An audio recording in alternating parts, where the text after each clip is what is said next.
Saat masih bernama Hindia Belanda menjadi negara Asia pertama yang tampil pada Piala Dunia 1938. Timnas Indonesia lolos ke Olimpiade Melbourne 1956. Lawan pertamanya Uni Soviet. Atraksi menarik yaitu gol salto Widodo Cahyono Putro ke gawang Kuwait. Stadion utama Gelora Bung Karno akan jadi saksi bagaimana timnas Garuda menjamu Cina dalam match babak ketiga kualifikasi Piala Dunia 2026. Sejauh ini, pencapaian hingga ke babak ketiga kualifikasi Piala Dunia ini merupakan sejarah baru bagi sepak bola Indonesia.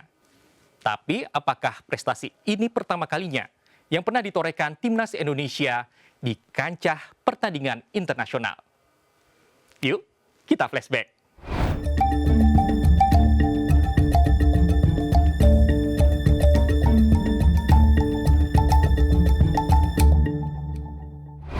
Jika kita buka lembaran sejarah sepak bola Indonesia, timnas Indonesia ternyata bukan tim kaleng-kaleng. Dari lapangan-lapangan berdebu di era Hindia Belanda hingga stadion megah di zaman modern saat ini, timnas Indonesia telah melalui perjalanan panjang yang penuh warna, prestasi gemilang, kontroversi panas, hingga momen-momen yang menggetarkan hati. Dan, tahukah kamu, Indonesia saat masih bernama Hindia Belanda menjadi negara Asia pertama yang tampil pada Piala Dunia 1938 di Prancis. Ya, meski hanya bermain satu kali dan kalahnya cukup telak ya, 0-6 dari Hungaria, keikutsertaan ini mencatatkan sejarah tersendiri. Kapten tim saat itu Ahmad Nawir adalah seorang mahasiswa kedokteran yang memimpin skuad dengan semangat tinggi. Pada era revolusi kemerdekaan, prestasi sepak bola Indonesia nyaris tidak terdengar. Perang revolusi menenggelamkan agenda pertandingan sepak bola, apalagi yang bertaraf internasional. Boro-boro mau bertanding, hampir setiap waktu terdengar desingan peluru di mana-mana.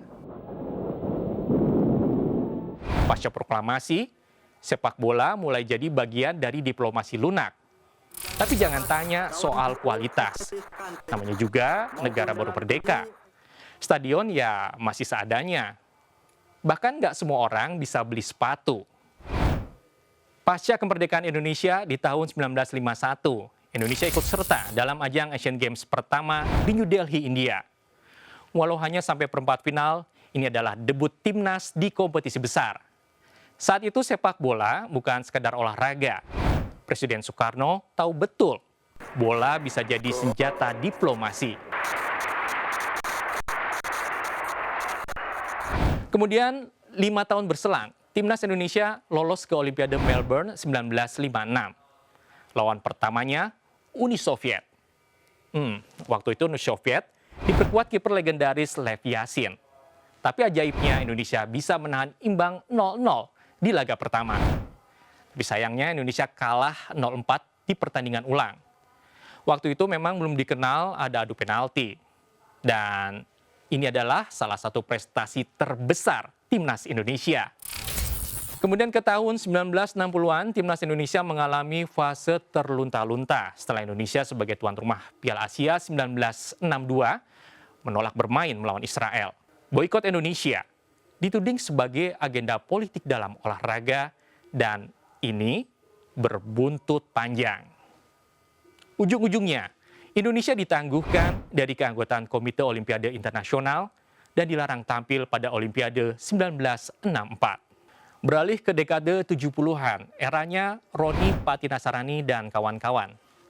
Saat itu, timnas sering jadi juara di turnamen undangan seperti Kings Cup Thailand dan Piala Merdeka Malaysia.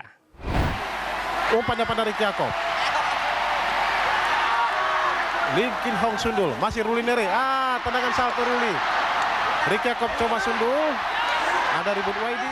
Masuk era 1980-an, timnas Indonesia mengalami masa keemasan.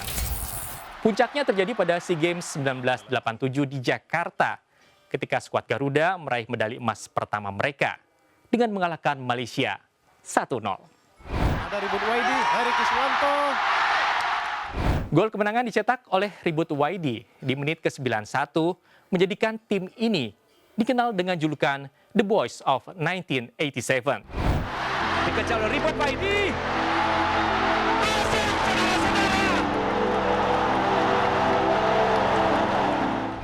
Era 1990-an, sepak bola Indonesia memasuki era profesional. Diawali dengan kemenangan timnas Indonesia di ajang SEA Games Manila 1991. Indonesia akhirnya juara lewat adu penalti melawan Thailand yang menegangkan. Tapi pasca kemenangan ini, prestasi Indonesia kembali naik turun. Bahkan di ajang Piala Asia 1996, meskipun Indonesia tampil bagus, namun ternyata trofi belum berjodoh untuk dibawa pulang. Meski demikian, pertandingan yang digelar di Stadion Zayed Abu Dhabi ini diwarnai dengan atraksi menarik, yaitu gol salto Widodo Cahyono Putro ke gawang Kuwait.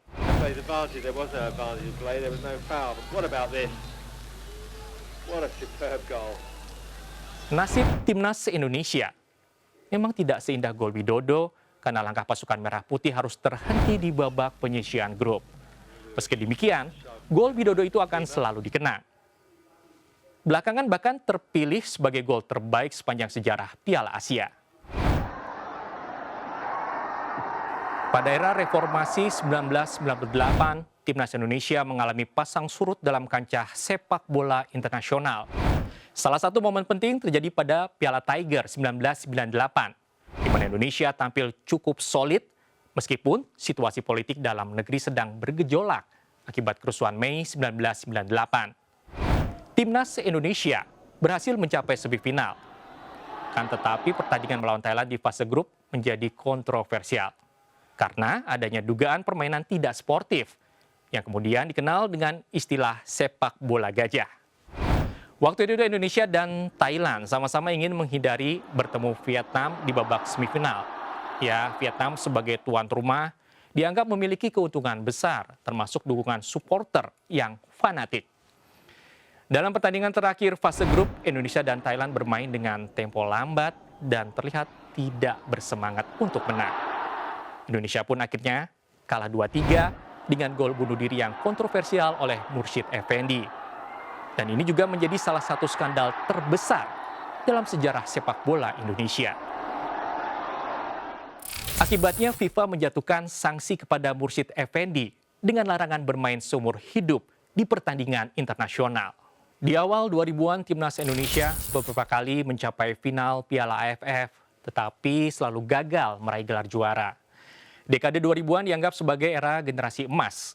Timnas mencapai final Piala AFF 3 kali berturut-turut, di tahun 2000, 2002, dan 2004. Namun tidak pernah membawa pulang piala.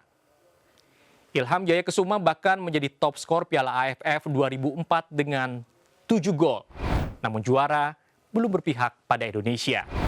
Posisi Indonesia sebagai runner-up berlanjut di Piala AFF di 2010, 2016, hingga 2020. Di Piala AFF 2010 bahkan dicurigai dengan spekulasi pengaturan skor dalam pertandingan final melawan tim Harimau Malaya Malaysia. Namun hal ini dibantah oleh kiper timnas saat itu, Marcus Horizon. Meski gagal membawa pulang Piala AFF, tim nasional tetap menjadi salah satu kekuatan utama di Asia Tenggara. Sementara dalam Piala Asia, Indonesia berhasil lolos ke turnamen sebanyak 5 kali. Dengan pencapaian terbaiknya adalah pada babak 16 besar di edisi 2023. Indonesia juga mencatatkan sejarah dengan lolos ke babak 3 kualifikasi Piala Dunia 2026 dan membuka peluang besar untuk tampil di ajang sepak bola dunia. Di tahun 2020-an ini juga terjadi perubahan dalam pengelolaan timnas Indonesia. Reformasi di tubuh PSSI berkontribusi pada peningkatan transparansi dan profesionalisme dalam pembinaan pemain. Dengan semakin kompetitifnya liga domestik dan pembinaan usia muda yang lebih baik, timnas Indonesia memiliki potensi besar untuk bersaing di tingkat Asia, bahkan dunia.